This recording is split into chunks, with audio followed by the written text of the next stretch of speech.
Hello, lovely student. I am Afreen Sabah. Today I am going to start this lecture for BSc first year, first semester. Semester का name क्या है आपका? Microbiology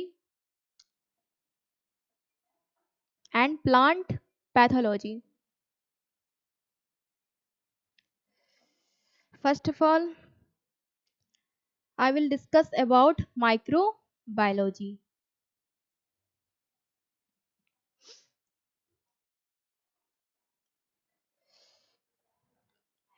micro organism क्या होता है? First of all, ऐसे organism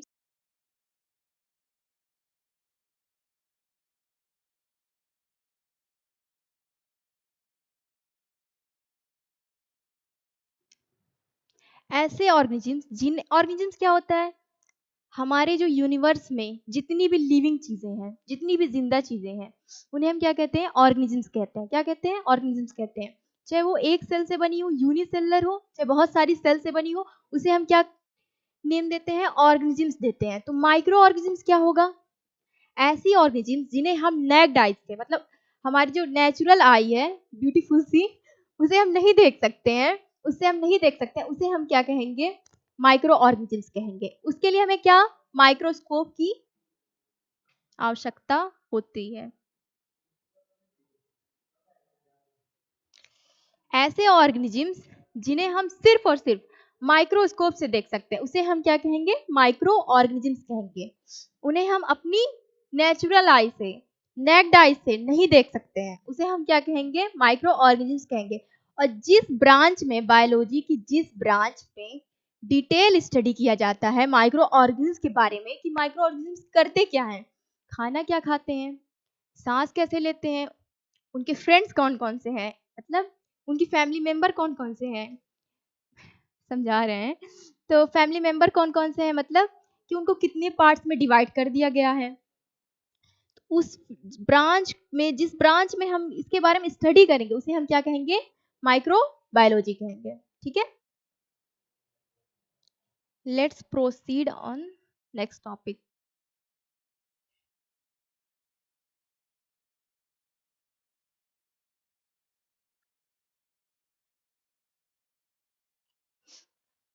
हमारा जो यूनिट है, हमने क्या लिया है? Microbial world. जैसे कि नेम से पता चल रहा है कि जो हमारे छोटे छोटे जीव थे, जिन्हें हम नेक्ड आई से नहीं देख सकते थे, माइक्रो ऑर्गेनिजम्स, उनके बारे में, यानी ये जो चैप्टर है ना, वो माइक्रो ऑर्गेनिजम्स का पूरा संसार है. माइक्रो ऑर्गेनिज्म से उसके फैमिली में कौन कौन से रहते हैं, उसके पड़ोसी में कौन कौन से रहते हैं, उसके नेबर कौन कौन से हैं, इन सब के बारे में इस चैप्टर में पूरा डिटेल स्टडी किया गया है.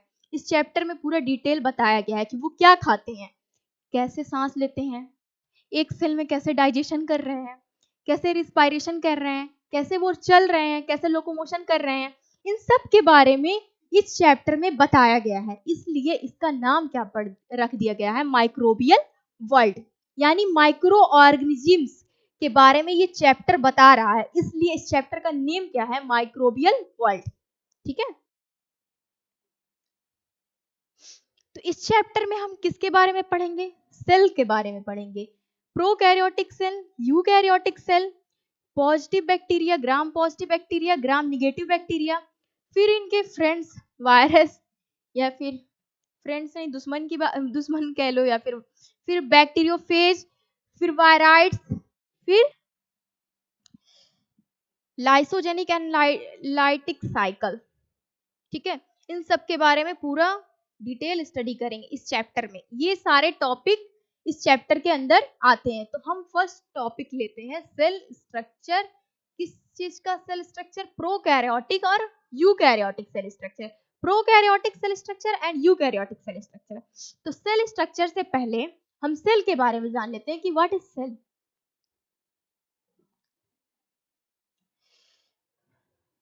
What is cell?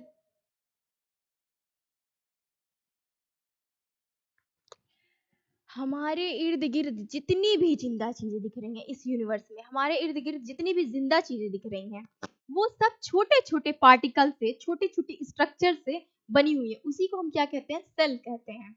ठीक है, discovery of cell. Robert Hooke नाम के एक साइंटिस्ट थे, रॉबर्ट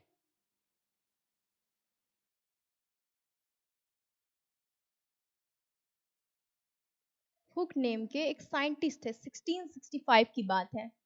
इन्होंने क्या किया, ऐसे जा रहे थे रास्ते में, चलते फिरते इन्हें पेड़ नजर आया, प्लांट नजर आया।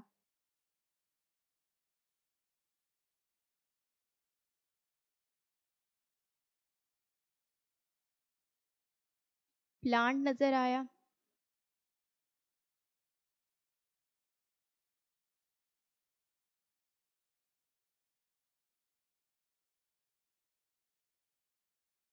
बहुत सूखा सूखा सा प्लांट बना रहे हैं। इस प्लांट्स में जो यहाँ पे ऐसे डार्क कलर का स्ट्रक्चर शो होता है, ब्राउन कलर का स्ट्रक्चर शो होता है, यहाँ ऐसे सूख जाती है लकड़ी, फिर ये गिर जाती है जमीन पर। इसे हम क्या कहते हैं, बार्क ऑफ ट्री कहते हैं। क्या कहते हैं, पेड़ की छाल या फिर बार्क ऑफ ट्री कहते हैं। तो ये लेकर आए, कौन लेकर आए, रॉबर्ट हुक लेकर आए, स्टोरी सुना रहे हैं। इन्होंने क्या किया, इस चीज को माइक्रोस्कोप से देखा।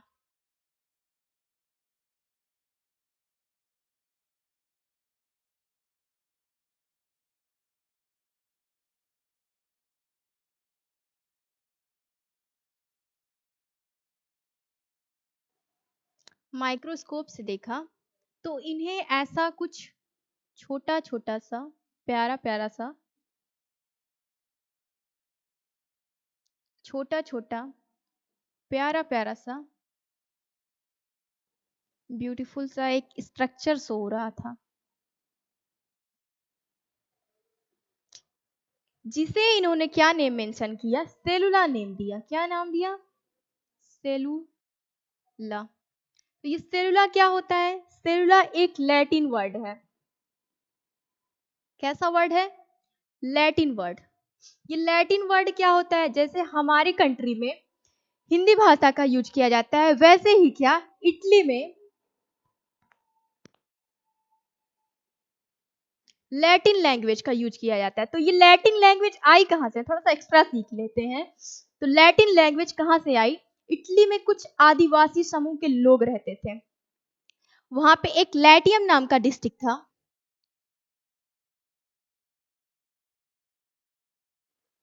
लैटियम नाम का डिस्ट्रिक्ट था, वहां से ये लैंग्वेज डिराइव की गई है। ठीक है, इटली से ये लैंग्वेज डिराइव की गई है। जैसे कि इंडिया में हिंदी लैंग्वेज का यूज किया जाता है, वैसे ही इटली में लैटिन लैंग्वेज का यूज किया जाता है।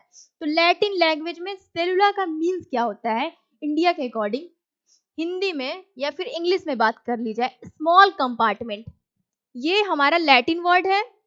ये क्या है, हमारा लैटिन वर्ड है। इसका मीनिंग क्या होगा इंग्लिश में, स्मॉल कंपार्टमेंट।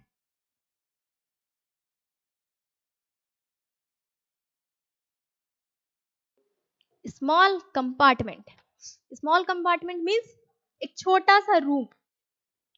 जैसे कि एक छोटा सा रूम, ये लैटिन वर्ड है सेलुला। इसको जब हम इंग्लिश में ट्रांसलेट करते हैं तो एक स्मॉल कंपार्टमेंट या एक छोटा सा रूम।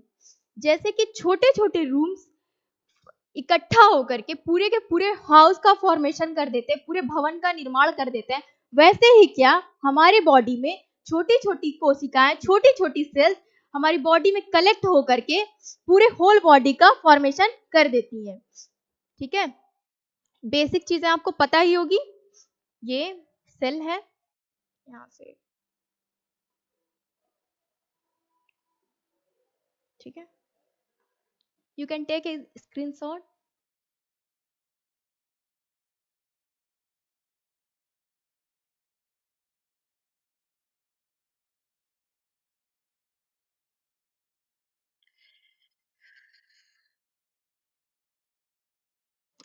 जैसे ये हमारी सेल है,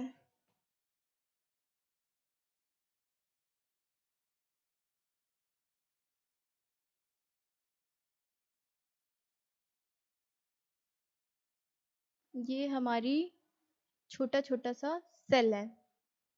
ठीक है, जब सेल जो है आपस में कलेक्ट करती हैं तो क्या सेल, अच्छा नहीं लग रहा है कलर, ठीक है, ठीक, सेल जो है जब आपस में कलेक्ट करती है तो क्या बनाती है? टिश्यू का फॉर्मेशन करती है। क्या? टिश्यू का फॉर्मेशन करती है। टिश्यू। अब ये टिश्यू जब आपस में कलेक्ट होते हैं, ग्रुप बनाते हैं, तो किस चीज का फॉर्मेशन करते हैं? ऑर्गन। बेटा ये ऑर्गन क्या होते हैं? हमारी आंखें दिख रही हैं वो ऑर्गन है, हमारी नोज दिख रही है वो ऑर्गन है, हैंड दिख रहा है वो ऑर्गन है, लंग्स है, किडनी है, ये सब क्या है? ऑर्गन है। ये कई सारी सेल्स आपस में जुड़ करके ऑर्गन का फॉर्मेशन की है। ठीक है, तो ये टिश्यू जो है कलेक्ट होकर क्या बना रहा है? ऑर्गन बना रहा है। ऑर्गन। ठीक। ऑर्गन बेटा कलेक्ट होता है जब ये हैंड है, ये आईज है, ये पूरा कलेक्ट हो रहा है जब, तो होल बॉडी का फॉर्मेशन कर देता है। ठीक है, अब बात कर लेते हैं कि ऑर्गन जब कलेक्ट हो रहा है, मान लीजिए सांस ले रहे हैं, लंग्स, दोनों के दोनों दोनों साइड के लंग्स हो गए, वो सब कलेक्ट करके क्या रिस्पायरेशन शो कर रहे हैं। माउथ से लेकर हमारे इंटेस्टाइन, ये सब पूरी बॉडी क्या कर रही है? पूरे बॉडी में जो ये इंटेस्टाइन है, माउथ है, वो सब क्या डाइजेशन का वर्क कर रहे हैं ना। तो जब कई सारे ऑर्गन आपस में ग्रुप बना लेते हैं, कई सब सारे ऑर्गन, तो उसे हम क्या कहेंगे? ऑर्गन सिस्टम कहेंगे। जैसे कंप्यूटर सिस्टम होता है, मॉनिटर, सीपीयू, कीबोर्ड, माउस, वैसे ही क्या जब हमारी बॉडी के कुछ ऑर्गन, आईज या मान लीजिए माउथ है, इसोफेगस, इंटेस्टाइन, ये सब कलेक्ट हो जा रहे हैं जब, तो वो क्या बनाते हैं? ऑर्गन सिस्टम बनाते हैं। क्या बनाते हैं? Organ system. आप लोगों ने सुना होगा ना, system, digestive system, respiratory system. क्यों ये वर्ड यूज किया जाता है? क्योंकि बहुत सारे ऑर्गन मिल करके एक प्रोसेस कर रहे हैं, इसलिए इसे सिस्टम नाम दिया जाता है। ठीक है, ये ऑर्गन जब ग्रुप बनाता है, ये ऑर्गन जब ग्रुप बनाता है तो क्या बनता है? हमारी होल बॉडी बन जाती है, पूरी की पूरी बॉडी बन जाती है। ये इस इंसान की पूरी बॉडी बन गई और ये हैप्पी हो गया। अरे एक सेकंड, एक सेकंड। ये खुश हो गया बहुत ज्यादा। ये मेरी पूरी पूरी बॉडी बन गई है।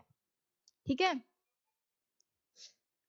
यहाँ तक आपको समझ में आया? रॉबर्ट हुक ने 1665 में ऐसा कुछ स्ट्रक्चर देखा था। किससे देखा था? सूखी लकड़ी से देखा था, जिसे हम बार्क कहते हैं, जिसे इन्होंने क्या कहा?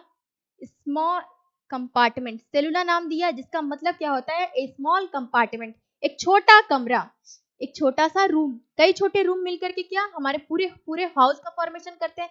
वैसे ही क्या, वैसे ही ये सेल्स जो है आपस में ग्रुप बनाती हैं और हमारे बॉडी का फॉर्मेशन कर डालती हैं। ठीक है, और इन सब चीजों को कैसे पता चला कि हाँ ये ऐसे ऐसे रॉबर्ट हुक ने डिस्कवरी की है? इन्होंने माइक्रोग्राफिया नाम की अपनी बुक में मेंशन करके रखा था। क्या नाम है बुक का? माइक्रोग्राफिया।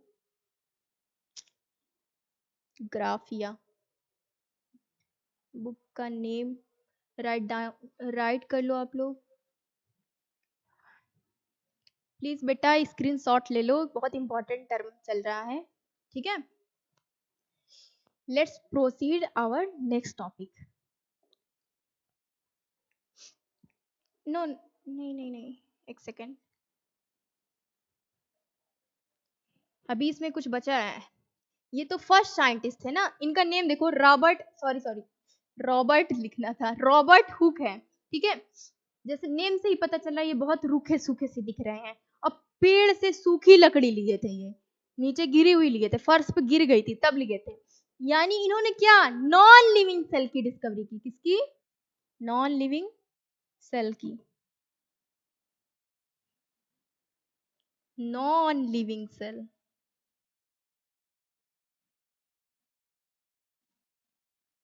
सेल की डिस्कवरी की। इन्होंने क्या किया? नॉन लिविंग सेल की डिस्कवरी किया। ठीक है, अब नेक्स्ट जो साइंटिस्ट है वो बहुत ही इंटरेस्टिंग साइंटिस्ट है, उनके बारे में आप स्टोरी सुनो और पूरी की पूरी थ्योरी लर्न हो जाएगी आपको। जो हमारे नेक्स्ट साइंटिस्ट है उनका नेम क्या है? Antony van Leeuwenhoek. ये नीदरलैंड के साइंटिस्ट हैं, ये कपड़ा बेचते थे, क्लॉथ ट्रेडर थे, क्लॉथ ट्रेडर थे। उस टाइम माइक्रोस्कोप की डिस्कवरी हो चुकी थी, बहुत नया नया सा माइक्रोस्कोप आया था, लेकिन इनके पास माइक्रोस्कोप अवेलेबल नहीं था, तो इन्होंने क्या किया, खुद से माइक्रोस्कोप बना डाला। और जैसे ही बनाया, इनको बहुत ज़्यादा इंटरेस्ट आने लगा और अलग अलग चीज़ें ला करके ये देखने लगे। तो क्या चीज़ देखे थे इन्होंने, स्पर्म सेल ली,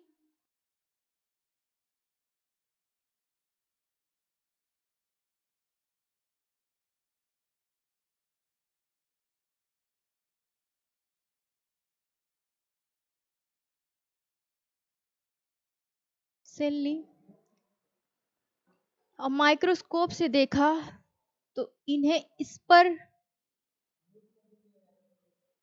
मेटा जोआ शो हुआ। ठीक है, इस पर मेटा जोआ शो हुआ। फिर सेकंड क्या चीज ली इन्होंने, पॉन्ड वाटर लिया। क्या लिया, पॉन्ड वाटर लिया, नाली का पानी लिया इन्होंने, लेकर आए, माइक्रोस्कोप से देखा तो उन्हें ऐसा कुछ स्ट्रक्चर शो हुआ। ये पर्पल कलर ले लेते हैं, ऐसा छोटा छोटा सा प्यारा प्यारा ऐसा स्ट्रक्चर शो हुआ, लेकिन बहुत खतरनाक चीज है ये।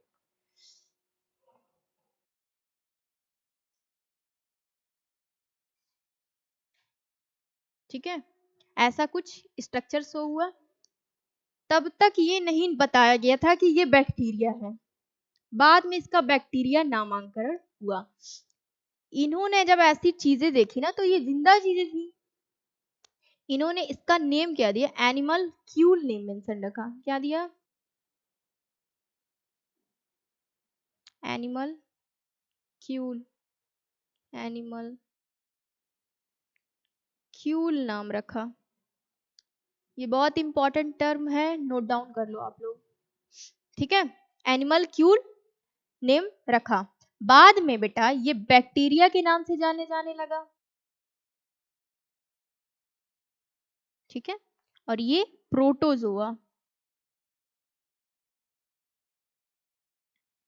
बैक्टीरिया मैं आपको आगे पढ़ाने वाली हूँ। प्रोटोजोआ क्या होता है, दोनों के दोनों क्या है बेटा, यूनिसेलर, मतलब एक सिंगल सेल, एक सिंगल सेल में ये खाना खा रहे हैं, इनके बॉडी में ट्रांसपोर्टेशन हो रहा है, इनके बॉडी में न्यूट्रिएंट ऑब्जॉर्व एक ही सेल में हो रहा है, एक ही सेल से बॉडी फट के या फिर अलग प्रोसेस से एक्सक्रीशन भी हो रहा है, मतलब जो फूड है, वेस्ट प्रोडक्ट है, वो बाहर भी इसी सेल से निकल रहा है। एक सिंगल सेल में जब सारी की सारी प्रोसेस हो, तो उसे हम कहेंगे यूनिसेलर। दोनों क्या है बेटा, यूनिसेलुलर है। डिफरेंट है, लेकिन बैक्टीरिया जो है प्रोकैरियोटिक है। क्या है, प्रोकैरियोटिक ऑर्गेनिज्म है, प्रोकैरियोटिक, जो मैं अभी पढ़ाने वाली हूँ। ठीक है, और ये जो है यूकैरियोटिक है।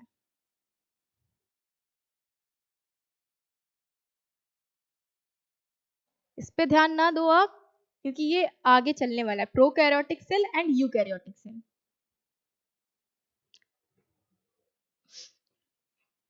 नीदरलैंड के साइंटिस्ट थे, इन्होंने पॉन्ड वाटर लिया, माइक्रोस्कोप खुद से बनाया। जैसे ही पॉन्ड वाटर में देखा तो इन्हें ऐसा कुछ स्ट्रक्चर शो हुआ, जिसे इन्होंने क्या नेम मेंशन किया, एनिमल क्यूल नेम दिया। राइट कर लो इसे, एनिमल क्यूल नाम दिया था। कौन, Antonie van Leeuwenhoek. So he was a first scientist to actually see a living cell. पहले ऐसे साइंटिस्ट थे जिन्होंने जिंदा चीजें देखी थी, जिंदा सेल्स देखी थी। ठीक है, सॉरी, नेम से ही पता चल रहा है, ल्यूवेनहॉक, लिविंग लिविंग सा फील हो रहा है ना। एंटोनी वॉन लिवेनहॉक, इन्होंने क्या, लिविंग सेल की डिस्कवरी की थी। ठीक है, अब नेक्स्ट टॉपिक से चलते हैं, प्रोकैरियोटिक सेल। जैसे कि हमारे यूनिवर्स में पहले जो फर्स्ट सेल बनी थी, हमारे यूनिवर्स में जो फर्स्ट सेल बनी थी, वो क्या थी, प्रोकैरियोटिक सेल थी। इनके पास ब्रेन ज्यादा नहीं था, इनके पास डाइजेशन या रिस्पायरेशन या सब चीज करने के लिए अलग अलग ऑर्गन नहीं थे मौजूद। हम लोग के पास अलग अलग ऑर्गन मौजूद है। ठीक है, ये साइज में काफी छोटे थे हम लोग से। फिर जैसे जैसे नेचर डेवलप होती गई, वैसे वैसे अलग अलग ऑर्गेनिजम्स डेवलप होते गए। प्रोकैरियोटिक थे, बाद में हम लोग जैसे यूकैरियोटिक, बड़े बड़े प्लांट, हम लोग जैसे यूकैरियोटिक ऑर्गेनिजम्स बनते गए। ठीक है, आ रहा समझ में? तो प्रोकैरियोटिक, जैसे कि नेम से पता चल रहा है, प्रोकैरियोटिक जो वर्ड है वो ग्रीक वर्ड है। ग्रीक वर्ड क्या होता है? ये यूरोपियन लैंग्वेज है। ग्रीक, ग्रीक जो है वो यूरोपियन लैंग्वेज है। प्रो से लिया गया है ग्रीक वर्ड प्रो, और कैरियन से लिया गया है। प्रो मीन्स क्या होता है? बिफोर, और कैरियन मीन्स क्या होता है? न्यूक्लियस। मतलब जो हमसे पहले जो ऑर्गेनिजम्स थे उनके अंदर कैसा न्यूक्लियस था? अच्छा नहीं था उनके अंदर न्यूक्लियस। ठीक है, उसकी बात प्रोकैरियोटिक सेल कर रही है। तो प्रोकैरियोटिक सेल में किसके बारे में हम पढ़ेंगे? सारे बैक्टीरिया प्रोकैरियोटिक सेल के अंदर आते हैं। सारे के सारे बैक्टीरिया प्रोकैरियोटिक सेल के अंदर आते हैं। ठीक है, अब हम नेक्स्ट टॉपिक पे प्रोसीड कर रहे हैं। ग्रीक वर्ड प्रो, ठीक। स्ट्रक्चर ऑफ बैक्टीरिया, इसमें हम क्या पढ़ेंगे? बैक्टीरिया का स्ट्रक्चर पढ़ेंगे, उसका शेप पढ़ेंगे। On the basis of shape, on the basis of flagella, कितने टाइप्स के बैक्टीरिया होते हैं, अच्छे बैक्टीरिया होते हैं, खराब बैक्टीरिया होते हैं, गुड बैक्टीरिया, बैड बैक्टीरिया, उनके बारे में पढ़ेंगे। ठीक है, तो चैप्टर स्टार्ट करते हैं। प्रोकैरियोटिक सेल, ऐसे सेल जिसमें न्यूक्लियस जो है उनका डेवलप नहीं हुआ था, उसे हम कहेंगे प्रोकैरियोटिक सेल। ठीक है, इसमें हम बैक्टीरिया का स्ट्रक्चर पढ़ने वाले हैं। तो बैक्टीरिया में जो फर्स्ट लेयर आपको शो हो रही है, ये वाली पहली लेयर, इसे हम क्या कहते हैं? फर्स्ट लेयर जो बैक्टीरिया में होती है, इसे हम कहते हैं ग्लाइकोकैलिक्स। एक सेकंड, कलर चेंज कर लिया जाए, व्हाइट कलर।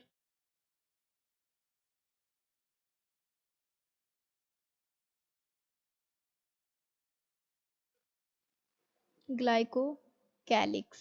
ठीक है, जैसे कि सारे के सारे ह्यूमन बॉडी हो गई, या फिर प्लांट बॉडी की बात कर लिया जाए, या फिर एनिमल जो होते हैं, सारे के सारे क्या, उसके बाहर कवरिंग होती है। हम लोग क्या क्लॉथ को पहने रखते हैं, किसके लिए पहनते हैं? टेम्परेचर से प्रोटेक्ट करने के लिए, जर्म से प्रोटेक्ट करने के लिए, इन सब चीजों के लिए क्या प्रोटेक्ट, हेलो,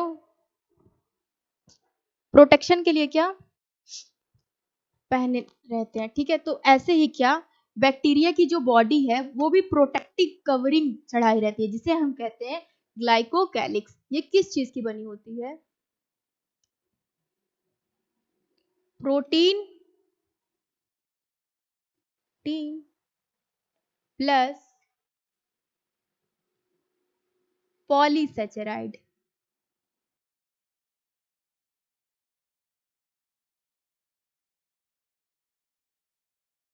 प्रोटीन और पॉलीसेचेराइड की बनी होती है। ये ग्लाइकोकैलिक्स किसकी बनी होती है? प्रोटीन की और पॉलीसेचेराइड। प्रोटीन समझ में आ रहा है, बॉडी बिल्डिंग फूड, और पॉलीसेचेराइड क्या होता है? कार्बोहाइड्रेट का ग्रुप है पॉलीसेचेराइड। ठीक है, तो ग्लाइकोकैलिक्स का फंक्शन क्या है बेटा?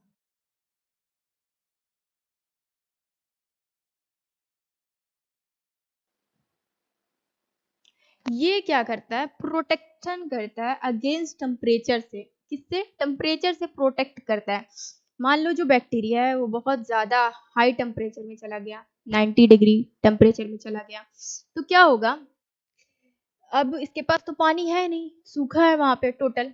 तो इसका जो ग्लाइकोकैलिक्स है वो वाटर को क्या किए रहता है? एब्जॉर्ब करके रखे रहता है। ये जो ग्लाइकोकैलिक्स है ये वाटर मॉलिक्यूल्स को एब्जॉर्ब करके रखे रहता है।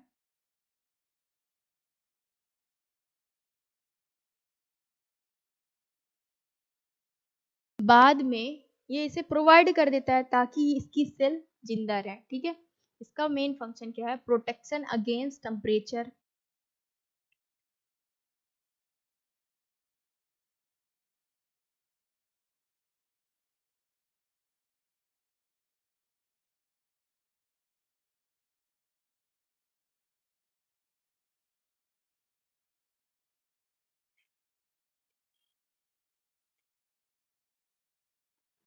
ठीक, यहाँ तक समझ में आ गया। नेक्स्ट जो है हमारा ग्लाइकोकैलिक्स के बाद क्या है, सेल वॉल होती है। सेकेंड लेयर जो हमारी होती है बैक्टीरिया में वो होती है सेल वॉल। ये है हमारी सेल वॉल। ठीक है, ये यहाँ पे मेंशन कर दिया जाए, ग्लाइकोकैलिक्स नहीं था यहाँ पे।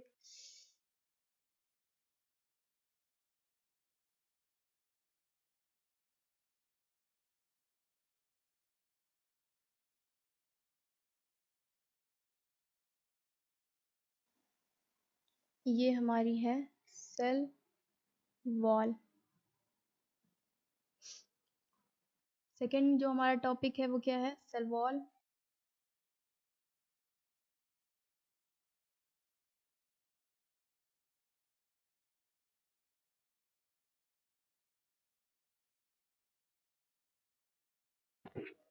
ठीक है, सेल वॉल का मेन फंक्शन क्या है।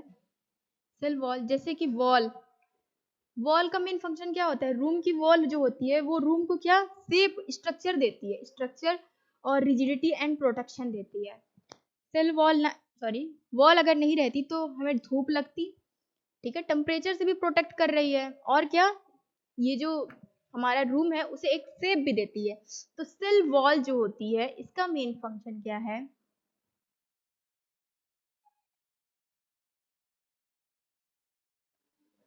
शेप देना। ठीक, सेकंड प्रोवाइड शेप, सेकंड क्या है, प्रोटेक्ट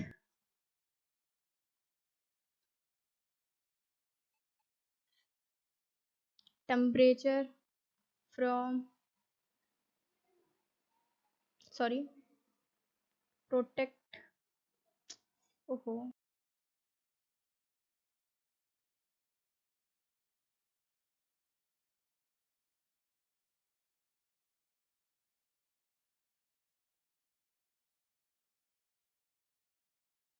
टेम्परेचर,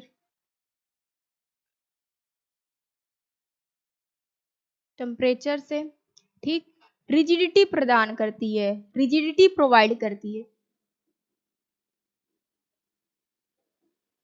ये रिजिडिटी क्या होता है, फ्लेक्सिबिलिटी प्रदान करती है। अगर बैक्टीरिया बहुत ज़्यादा खाना खा लिया है तो उसकी सेल ब्रस्ट हो सकती है, फटने से बचाती है इसको, तो रिजिडिटी भी प्रोवाइड करती है। ठीक है, you can take a screenshot. ठीक है, चलो आगे बढ़ते हैं। सेल वॉल हो गई, अच्छा ठीक है, सेल वॉल किससे बनी होती है ये नहीं बताया मैंने, पेप्टाइडो ग्लाइकॉन की बनी होती है सेल वॉल, पेप्टाइड, पेप्टाइडो ग्लाइकॉन। अच्छा, लिखना कैसे है, अगर एग्जाम में आता है तो कैसे लिखना है, सेल वॉल, कंटेंट क्या यूज हुआ है सेल वॉल बनाने के लिए, यहाँ पे कंटेंट हेडिंग डाल सकते हो। ओहो,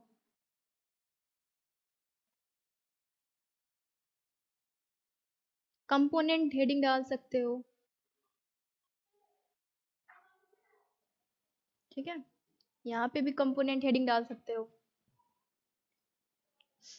दो फंक्शन हम लोग पढ़ लिए, एक ग्लाइकोकैलिक्स का, दूसरा सेल वॉल का। अब तीसरा फंक्शन हम पढ़ते हैं। तीसरा टॉपिक हमारा क्या है, इसको इरेज करते हैं, ठीक है।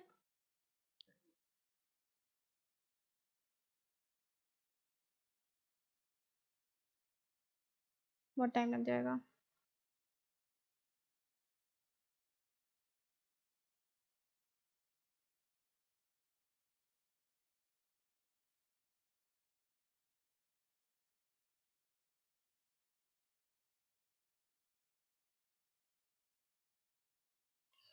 तीसरा जो हमारा टर्म है वो है प्लाज्मा मेम्ब्रेन। थर्ड हमारा जो टर्म है वो क्या है, प्लाज्मा मेम्ब्रेन। ये क्या चीज है, ये बहुत ही इंपॉर्टेंट टर्म है, इसको नोट डाउन करो। प्लाज्मा मेम्ब्रेन क्या होती है? जितनी भी जिंदा चीजें हैं वो सारी की सारी सेल से बनी है। जितनी भी जिंदा चीजें हैं उन सारे के सारे में प्लाज्मा मेम्ब्रेन मौजूद रहेगी। ठीक है, चाहे हम लोग हो गए चाहे एक सिंगल सेल हो गई, सारे के सारे में क्या प्लाज्मा मेम्ब्रेन मौजूद रहती है सारी सेल्स में। ये हमारी प्लाज्मा मेम्ब्रेन है। Third covering.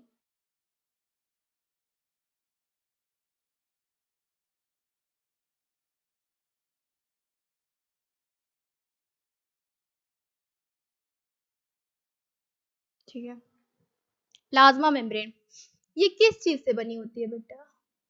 कंपोनेंट।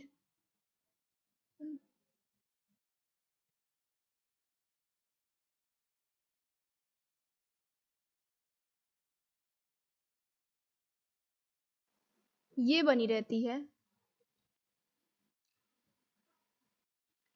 फास्फोलिपिड और प्रोटीन की। किसकी? फास्फोलिपिड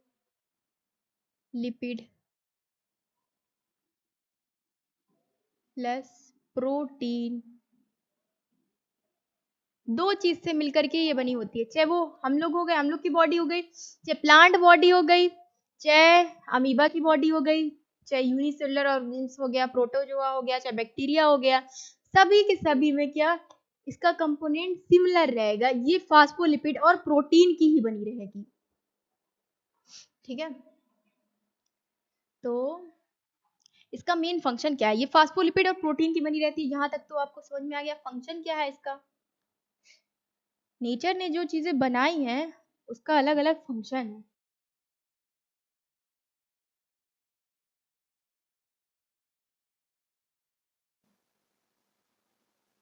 फंक्शन क्या है इसका?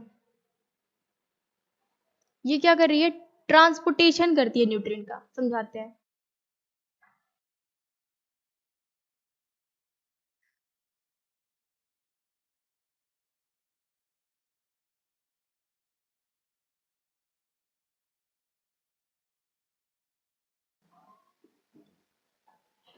ट्रांसपोर्टेशन ऑफ न्यूट्रिएंट, चाहे हम लोग की बॉडी हो गई, चाहे ये बैक्टीरिया की बॉडी हो गई, सब में क्या न्यूट्रिएंट मौजूद होता है।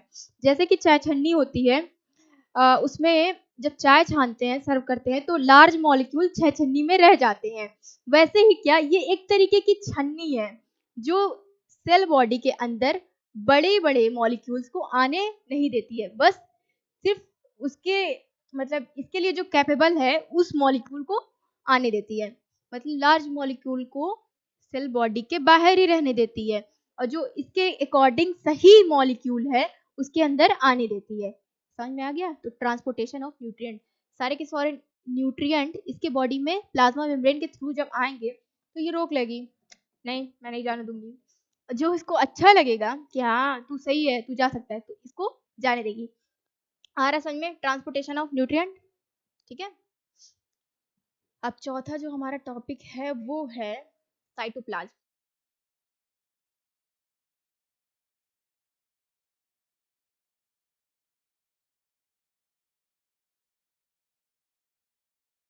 ये क्या लिक्विड सा स्ट्रक्चर होता है? ये क्या क्या कंटेन किया रहता है? न्यूक्लियोइड कंटेन किया रहता है।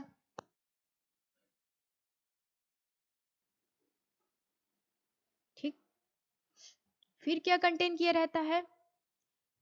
ये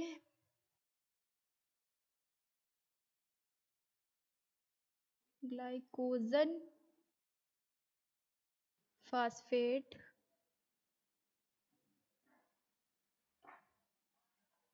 इन सबको क्या कंटेन करके रखे रहता है। कौन?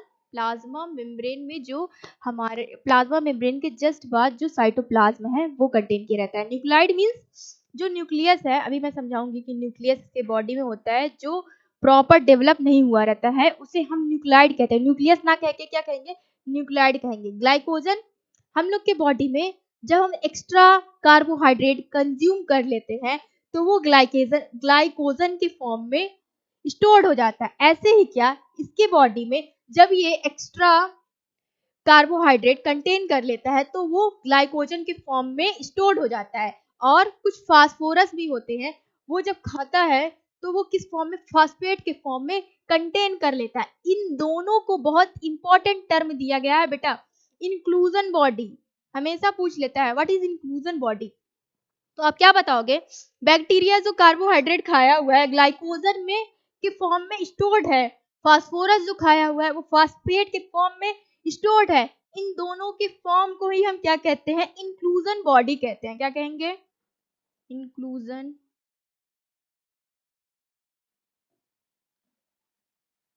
बॉडी। ठीक, यहां तक आपको समझ में आ गया। और क्या क्या है, और ये साइटोप्लाज्म में और क्या होता है, मीजोसोम होता है, मीजोसोम होता है, अभी समझाएंगे, नेक्स्ट टॉपिक हमारा मीजोसोम ही है। फिर क्या होता है, मीजोसोम के बाद क्या होता है, क्रोमेटोफोर होता है,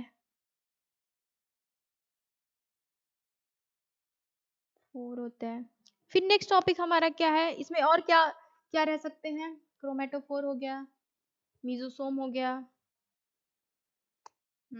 सब सही है। बस इतनी चीजें ये साइटोप्लाज्म कंटेन करके रखे रहता है। ठीक है, you can take an screenshot, इसका स्क्रीनशॉट ले लो, बहुत इंपॉर्टेंट टर्म है। नोट्स बनाओ खुद से, नोट्स बेटा जो बनाए रहते हो ना वो बहुत ही अच्छा नोट्स होता है। दूसरे से नोट्स मांग के मत लिखो, खुद से राइट करो। जितनी बार हम पेन चलाते हैं ना वो हमारे सबकॉन्शियस माइंड में अब्जॉर्ब होता रहता है, सारे के सारे नॉलेज हमारे सबकॉन्शियस माइंड में जाते रहते हैं। इसलिए पेन और कॉपी ले करके बैठो, नहीं कि क्लास में बैठे हैं एंजॉय कर रहे हैं चाय पी रहे हैं, ऐसा नहीं है।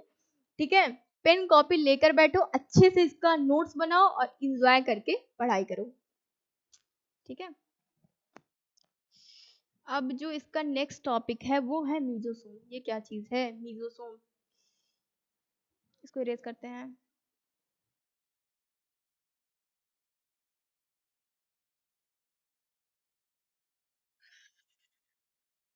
ये है लाइट कलर, ये हमारा बैक्टीरिया है। ठीक, इसकी जो इनर मेम्ब्रेन है वो फोल्डेड हो जाती है, इसे हम क्या कहेंगे, मीजोसोम कहते हैं। इसका फंक्शन अभी बता रहे हैं, मीजोसोम।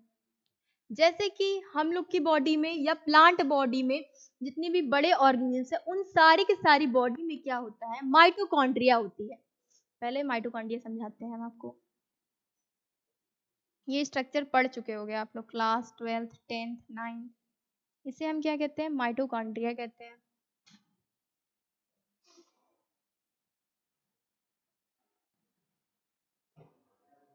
ठीक है, माइटोकॉन्ड्रिया कहते हैं। इसकी जो बाहर की मेम्ब्रेन है स्मूथ है, आउटर मेम्ब्रेन ध्यान से देखो स्मूथ है, इनर मेम्ब्रेन जो होती है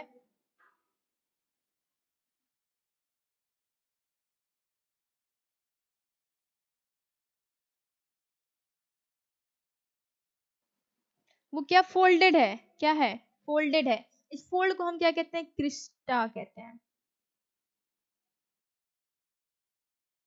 ठीक है, ऐसा स्ट्रक्चर होता है। हम लोग जो खाना खाए हुए हैं, ठीक है, ग्लूकोज के फॉर्म में अब्जॉर्ब हो रहा है, ये ग्लूकोज यहाँ पे जाता है, माइटोकॉन्ड्रिया में जाता है, और यहाँ इस वाले स्टेज पे आता है, ये ग्लूकोज इस वाले स्टेज पे आता है। यहाँ पे रिस्पायरेटरी एंजाइम होते हैं, क्या होते हैं, रिस्पायरेटरी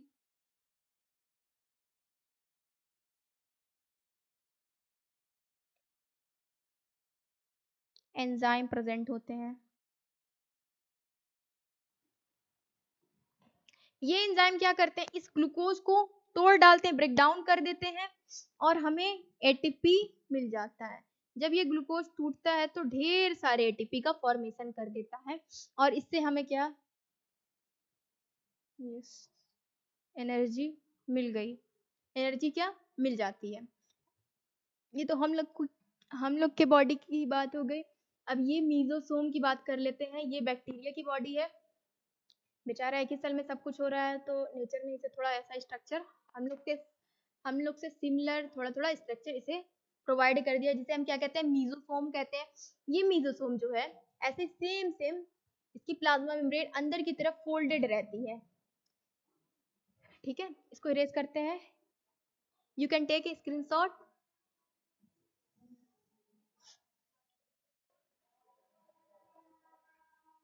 इस मेसोसोम पे बेटा रिस्पायरेटरी एंजाइम यहाँ पे ऐसे ऐसे लगे रहते हैं।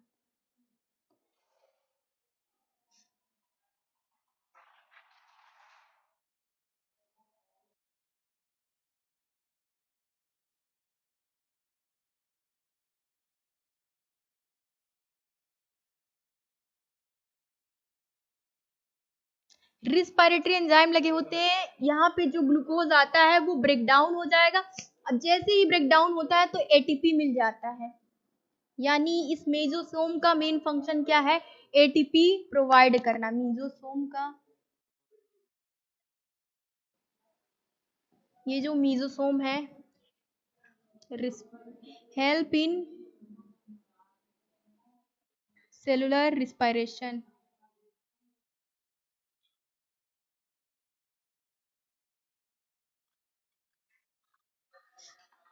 ठीक है, या फिर break down formation of ATP लिख सकते हो, ओ आर और फॉर्मेशन ऑफ एटीपी। यानी ये मेसोसोम क्या कर रहा है? एटीपी का फॉर्मेशन कर रहा है। प्लस ये मेसोसोम क्या करता है? अगर यहाँ पे ये जो बैक्टीरिया का डीएनए है आके लग गया तो ये डीएनए को ब्रेक डाउन भी कर सकता है।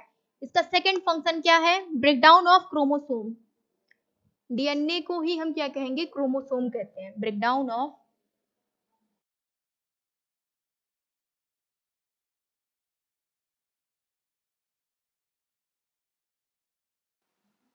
सोम। दो फंक्शन समझ में आया?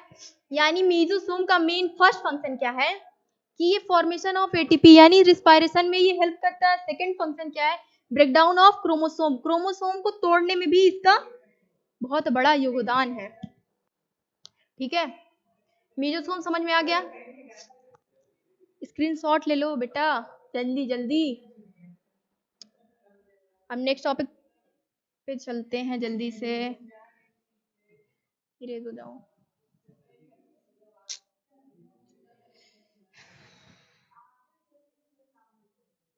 ठीक, यहाँ पे होता है मेसोसोम। यहाँ पे स्ट्रक्चर बना नहीं है, बना देते हैं जल्दी जल्दी। अरे कलर, ये ऐसे ऐसे होता है, इसे ही हम क्या कहते हैं? मेसोसोम कहते हैं। मीजो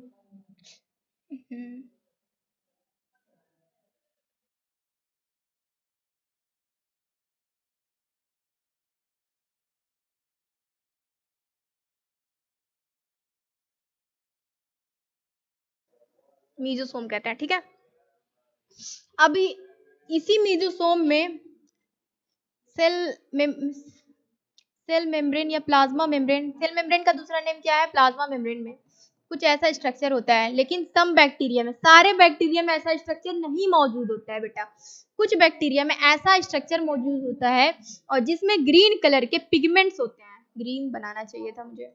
ऐसे ग्रीन ग्रीन कलर के पिगमेंट मौजूद होते हैं जिसे हम कहते हैं क्लोरोफिल कहेंगे। क्या कहेंगे? क्लोरोफिल। ठीक है, ये क्लोरोफिल क्या करता है? फॉर्मेशन ऑफ फूड में हेल्प करता है। जितने भी ग्रीन प्लांट दिख रहे हैं सारे के सारे क्या फूड को खुद फॉर्मेशन कर लेते हैं। ठीक है, हम लोग फूड को फॉर्मेशन नहीं कर पाते हैं क्योंकि हमारे पास क्लोरोफिल नहीं मौजूद है। बैक्टीरिया में कुछ कुछ क्लोरोफिल मौजूद होता है तो ये फोटोसिंथेसिस कर लेता है। तो एग्जाम्पल नोट डाउन कर सकते हो। इसका नेम क्या है बेटा? क्रोमेटोफोर। क्या नेम है? अगर ऐसा स्ट्रक्चर शो हो रहा है बैक्टीरिया में तो उसे हम क्या कहेंगे? क्रोमेटोफोर कहेंगे।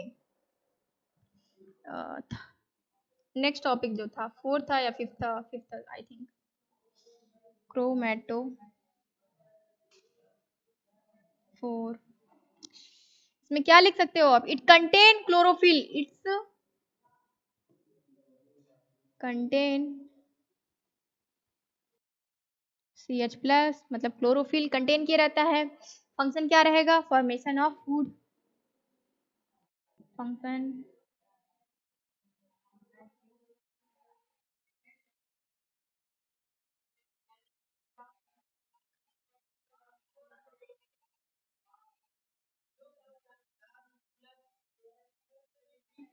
फंक्शन क्या है इसका? फोटोसिंथेसिस या फॉर्मेशन ऑफ फूड में हेल्प करता है। फोटोसिंथेसिस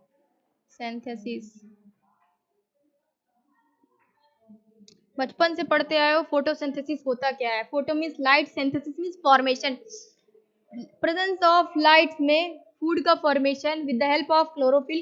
क्लोरोफिल की सहायता से खाना बनाना ही क्या कहलाएगा आपका? फोटोसिंथेसिस कहलाएगा। तो कुछ कुछ बैक्टीरिया ऐसे होते हैं जो फोटोसिंथेसिस कर लेते हैं, उनमें ये स्ट्रक्चर प्रेजेंट होता है जिसे हम कहते हैं क्रोमेटोफोर कहते हैं। क्या कहते हैं बेटा? क्रोमेटोफोर कहते हैं। इसका एग्जाम्पल नोट डाउन कर लो, बहुत ही इंपॉर्टेंट है। इसका एग्जाम्पल येलो कलर से लिख लेते हैं। इसका एग्जाम्पल है क्या? साइनोबैक्टीरिया। ठीक है,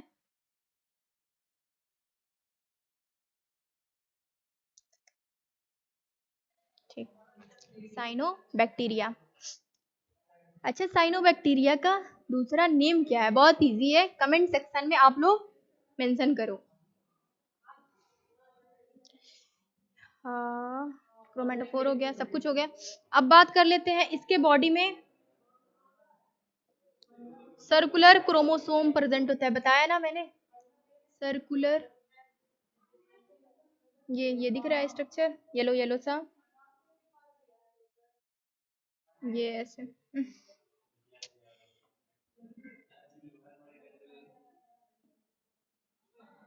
कौन सा कलर? लाइट पिंक ले लेते हैं। ये ऐसे ऐसे स्ट्रक्चर शो हो रहा है, सर्कुलर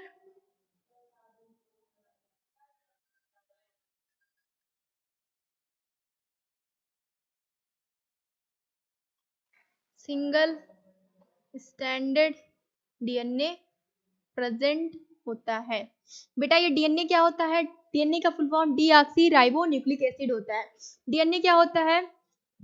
जो पेरेंट्स के कैरेक्टर है वो डॉटर को डोनेट करना ही क्या डीएनए का मेन फंक्शन होता है। ठीक है, तो बेटा इसके पेरेंट्स कौन हो गए? इसका जो दूसरा बैक्टीरिया रहा होगा वो इसको डीएनए या क्रोमोसोम डोनेट कर दिया है, उसे ही हम क्या कहेंगे? सर्कुलर स्टैंडर्ड डीएनए कहते हैं। समझ में आया? अब हमारा नेक्स्ट टॉपिक जो है, इसको स्क्रीनशॉट ले लो। नेक्स्ट टॉपिक जो हमारा है वो है आपका फ्लैजिला। क्या है? इरेज कर दे रहा है हम इसको। नहीं, एक और टॉपिक बचा है जिसका नाम बहुत इंपॉर्टेंट है, चलो उसको लास्ट में पढ़ाते हैं।